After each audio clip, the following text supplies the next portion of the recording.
in my study. I was a graduate student at Florida State University when I started having difficulties with performance anxiety.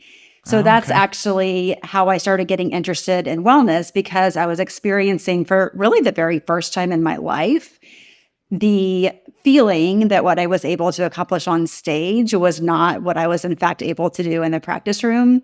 And the discrepancy between, how it felt to perform and reaching this peak performance level that I had been able to previously was quite a shock to me. And so I started looking at the literature.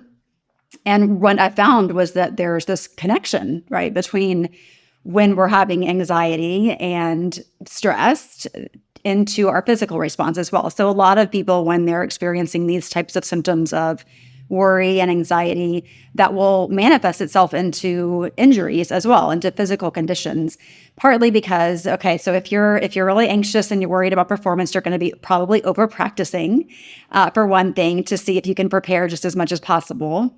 Secondly, you are going to have physical tension. When we're stressed and nervous, we often are more tense.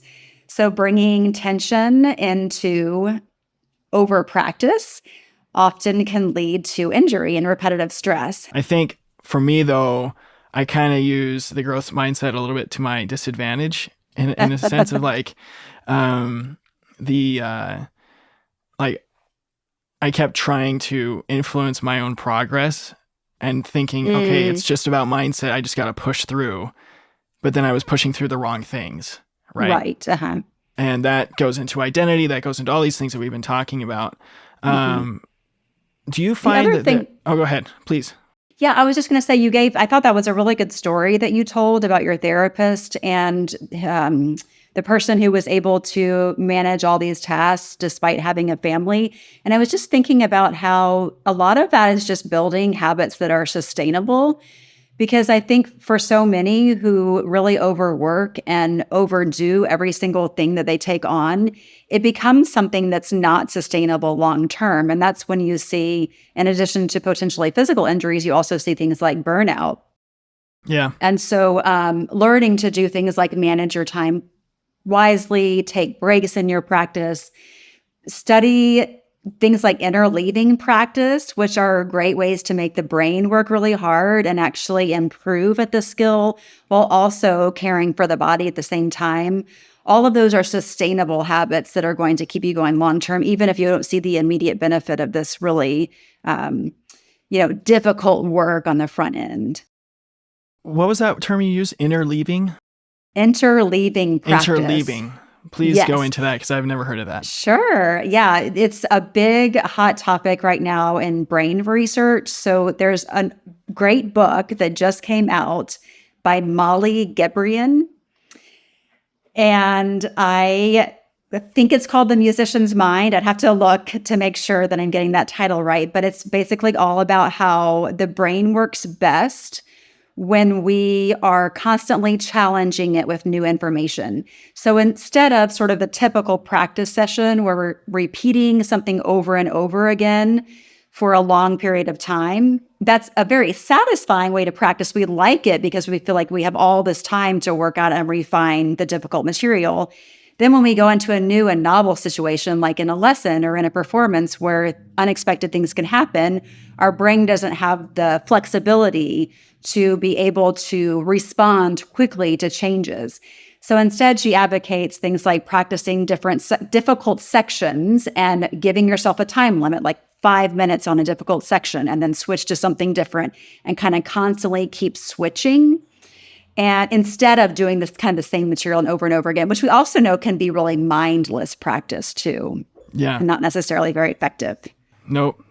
I'm so glad you mentioned that, because one of my mentors, who's going to be on the show here shortly, one of his mentors had told him to always be showing the 4-year-old in your brain multiple ways of doing something. Because what does a 4-year-old always ask for? Like, why? Or how does this work, right? Always asking questions and that curiosity. Because our brain really does need all those different situations to really lock something in and in short bursts. I mean, it's not even attention span. It's just how our cognitive processing goes of downloading information into our nervous system, right? And there's so much research just coming out now about how the subconscious really is influencing our practice sessions, or being influenced by our practice sessions more than our, I guess, our conscious mind.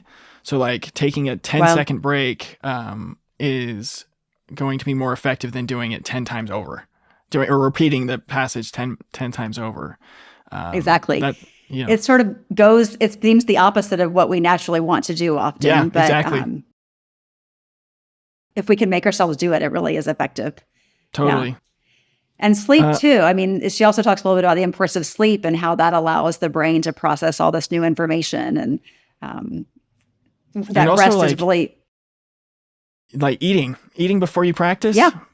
Getting proper nutrition. Like who'd have thought, right? Exactly. It actually is really important. That's right. Actually, it's really important. Hey, thanks for tuning into this episode of Trust the Process, the official podcast of Musician Unchained, the newest coaching program dedicated to helping musicians navigate and overcome injury. But before you go, I have a few quick ways you can stay connected and support our growing community. First of all, I'd love to hear from you. Shoot me a text with the link below and share your thoughts, questions, or just say hi. You can also check the show out on Instagram, Facebook, and TikTok. We also would love to see you in our Facebook support group, Trust the Process Podcast Injured Musician Support Group. If you found value in today's episode, consider making a donation to support our mission of empowering musicians worldwide. Every contribution helps us create more content and resources for you. So visit link number 2 below to support the mission. If you decide to donate, I'll send you my newest resource, the Injured Musician Toolkit, which is an ebook designed to give you tools to help you get through your injury. Subscribe to our newsletter to get exclusive insights, tips, sneak previews of episodes, and announcements straight to your inbox. Act now and I will send you a free gift. So sign up at www.musicianunchained.com/newsletter. And if you or someone you know would like to go deeper with me in the topics of injury and mindset, head over back to musicianunchained.com and check out the Let's Hang tab. As always, I want to thank Daniel Baldwin, my audio engineer, and my sister Dana Lovell for her help with the promotional materials. There is no podcast without them. Before I go, I want to tell you how much I deeply appreciate your time and support. You are not alone on this journey. There are musicians and educators out there who need this resource, and we need to get it to them. Together, we are breaking the chain of old habits and thought patterns that don't serve us anymore, and unchaining the potential within ourselves to face each challenge with strength and resilience. So, as I always say, keep on keeping on, and keep trusting the process. Until next time.